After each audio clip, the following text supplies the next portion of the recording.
हातहरूको कार्यक्रम हो यो नमस्ते लन्डन नमस्ते लन्डन नमस्ते लन्डन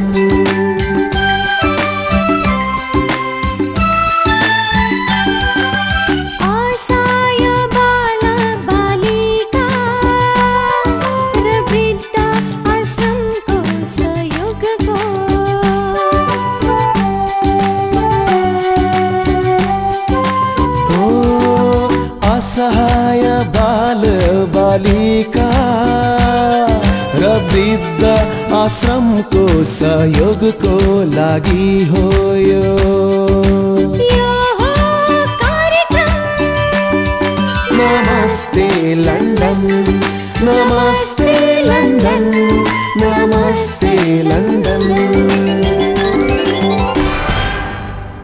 आदरणीय प्रिय दर्शकबिन साथै यस कार्यक्रमका सम्पूर्ण सहयोगी एवं हाम्रा शुभचिन्तकहरूलाई सदाको भन्दा अझ धेरै धेरै मायाको साथमा स्वागत गर्दछौँ आजको यस अङ्कमा हामी नमस्ते लन्डन परिवार। हजुर दर्शकबिन, आउनुहोस् आजको यस कार्यक्रमलाई सुरु गरौँ यी विभिन्न कुराहरूबाट जो लन्डन भित्रकै सांगीतिक, सामाजिक तथा विशेष व्यक्तिहरूसँग गरिएको कुराकानीहरूलाई समावेश गरिएको छ।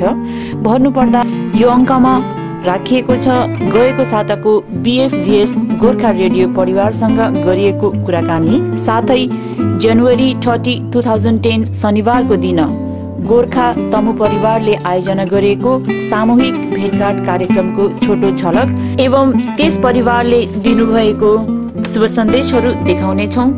साथै NTV नमस्ते लन्डन परिवारले गरेका 5औं स्टेज प्रोग्रामको बारेमा पनि यहाँहरू समक्ष हामी छोटो जानकारी दिने नै छौँ। दर्शकबिन आउनुहोस् अब हामी कार्यक्रमलाई अघि बढाउँ।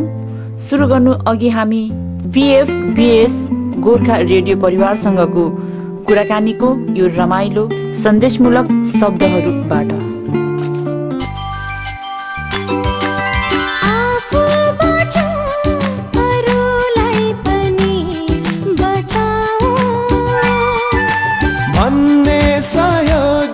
हातहरूको कार्यक्रम हो यो नमस्ते लन्डन नमस्ते लन्डन नमस्ते लन्डन। दर्शकवृन्द, हामी कुरा गर्ने क्रममा नै छौँ र यतिखेर मेरो साथमा हुनुहुन्छ आशा पुन्जी। आशा पुन्जी, कार्यक्रममा स्वागत छ यहाँलाई। धन्यवाद यहाँलाई, यहाँसम्म आएर हामीलाई यहाँ क्यामेरामा क्याप्चर गर्दै हुनुहुन्छ यसको लागि धन्यवाद छ। साँच्चै नै हामी पनि धन्यवाद यहाँलाई दिन चाहन्छौँ। यहाँले हाम्रो कार्यक्रम नमस्ते लन्डनलाई सम्झिदिनु भयो र सधैँ नमस्ते लन्डनलाई माया गरिरहनु भएको छ र यहाँहरूले सधैँ यसरी नै हामीलाई माया गर्दै जानुहोस् र हाम्रो माया तपाईँहरूप्रति नै छ, तपाईँहरूको माया पनि हामीप्रति भएर नै यहाँसम्म आउनु भएको छ। माया भन्ने कुरा यसरी गाँसिँदै जान्छ होइन र? साँच्चै नै हेर्नु दर्शकवृन्द, साँच्चै सञ्चारकर्मीहरूसँग बोल्न सकिन्न हजुर। उहाँहरू रेडियो कर्मीहरू हुनुहुन्छ र उहाँहरूसँग धेरै त्यस्ता शब्दहरू छन् जुन शब्दहरू मसँग छैन। जे होस्, म उहाँहरूसँग भलाकुसारी गर्ने प्रयास गर्नेछु। आशुजी, यहाँले कार्यक्रमहरू चलाउँदै आइरहनु भएको छ, तर यहाँले कस्तो कस्तो खालको कार्यक्रमहरू चलाउँदै आइरहनु भएको छ? कार्यक्रमहरू प्राय हामी सबै नै कार्यक्रम चलाउँछौँ। विशेष आफ्नो फिचर कार्यक्रमहरू छ, जस्तो कि मेरो 3वटा छ। मेरो घर संसार हो एउटा, अनि त्यसपछि एउटा लोकवेश लोकगीत कार्यक्रमको 1 घण्टाको छ, अनि अर्को कार्यक्रम चाहिँ राति आउँछ गीती कथा। हजुर हजुर। मलाई यतिखेर यो घर संसारको बारेमा कुरा गर्न मन लाग्यो नि। यो कस्तो खालको प्रोग्राम हो? घर संसार भन्ने बित्तिकै एउटा मैले चाहिँ एउटा पारिवारिक कुरामा जस्तो मलाई त्यो फिल भयो। कस्तो खालको कार्यक्रम हो यो चाहिँ? तपाईँले जे सोच्नुभयो त्यही नै ठिक हो, किनभने कार्यक्रमको नामले नै त्यो कस्तो प्रकारको काम हो कार्यक्रम हो भनेर भन्छ होइन। र घरसँग सम्बन्धित विषयवस्तुहरू नै यस कार्यक्रममा हुन्छ। अब रेडियो त छँदै नै थियो होइन, तर अब रेडियो सुन्दा वाक्क भएको श्रोताहरूले कहिलेकाहीँ टेलिभिजनमा पनि हेरौँ न भन्दाखेरि विशेष गरेर नेपाली टेलिभिजन किनभने हामी देशबाट धेरै टाढा छौँ हामीले देशलाई अवश्य पनि मिस गर्छौँ यति बेलामा हाम्रो संस्कृति हाम्रो परम्परा हाम्रो गीत सङ्गीत होइन यी यावत कुराहरूलाई हामीले मिस गरेर हुन्छौँ नि भएन हामीले हाम्रो टोल छिमेकलाई मिस गरिरहेछौँ मेरो काठमाडौँलाई मैले मिस गरिरहेको छु कसैको पोखरा होला कसैको विराटनगर होला हामी सबैले मिस गरिरहेछौँ नि र त्यो मिस गरेको क्षणमा चाहिँ हाम्रो एकदमै स्पिरिट बढाउनको लागि नेपाली टेलिभिजन छ हामी खुसी त्यस अर्थमा पनि छौँ मेरो घरमा नेपाली टेलिभिजन छ म हेर्छु मेरो छोराछोरीहरू त्यसबाट बेनिफिटेड भइरहेका छन् जस्तो मलाई लाग्छ किनभने मेरो छोराछोराले हिजो नेपाली गीत सङ्गीतहरू बुझ्दैन थिए भने हिजो राम्रो नेपाली बोल्दैन थिए भने आज बोल्छ आज उनीहरूलाई नेपाली गीत सङ्गीतको बारेमा चासो छ होइन मेरो 5 वर्षको छोराले वीर वीर वीर गोर्खाली गाउँछ भने यसको श्रेय नेपाली टेलिभिजनमा पनि जान्छ भन्नुमा चाहिँ अत्युक्ति नहोला अवश्य पनि होइन यसकारण गर्दा यो मेरो एउटा परिवारको मात्र कुरा होइन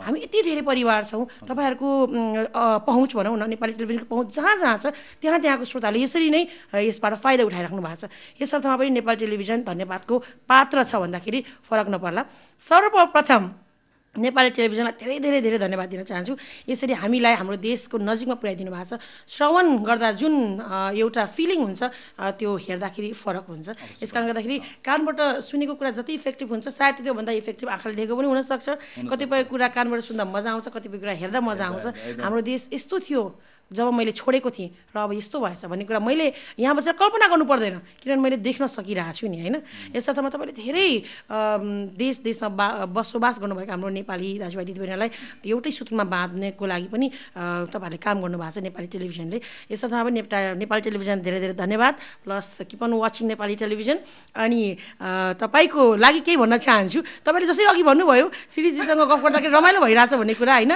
प्लेजर इज अल माइन्ड किनभने तपाईँसँग गफ गर्दा साँच्चै नै हो मलाई एकदम मन हल्का भइरहेछ अब हाँस्दाखेरि अलिकति स्वस्थ लाभ हुन्छ भनेर हामीले सधैँ श्रोतालाई हँसाउने कोसिस गर्छौँ भाइरसहरू टकटकाउने भनेर हामीले हाम्रो आफ्नै भाषामा भन्छौँ साँच्चै नै आज तपाईँले हाम्रो पनि भाइरस टकटकाइदिनु भएको छ सायद श्रोताहरूको पनि भाइरस मेरो मतलब दर्शकवृन्दहरूको पनि भाइरस टकटकिएको छ होला र तपाईँहरूको नेपाली टिभी मात्र नभइकन नमस्ते लन्डन कार्यक्रम टिमलाई पनि धेरै धेरै धन्यवाद तपाईँहरू टाढाबाट यहाँसम्म आइदिनु भयो हामी त एउटा कुनामा बसेका छौँ तपाईँहरूले हामीलाई खोजी खोजी यो कुनासम्म पाउ कष्ट गरिदिनु भयो पाउ कष्ट नभनौँ विल कष्ट भनौँ न अहिले त होइन गाडीमा आउनु भएको छ अवश्य पनि र यसको लागि पनि तपाईँलाई धेरै धेरै धन्यवाद र तपाईँहरूको उत्तरोत्तर प्रगतिको म एकदमै भित्री हृदयबाट कामना गर्दछु धन्यवाद दर्शकवृन्द उहाँहरूसँगको कुराकानी हामी जारी नै राख्नेछौँ त्यतिन्जेलसम्मको लागि नमस्ते लन्डन परिवारद्वारा नै आयोजना गरिएको यो रमाइलो गीत प्रस्तुत गर्नेछौँ मात्र तपाईँहरूको लागि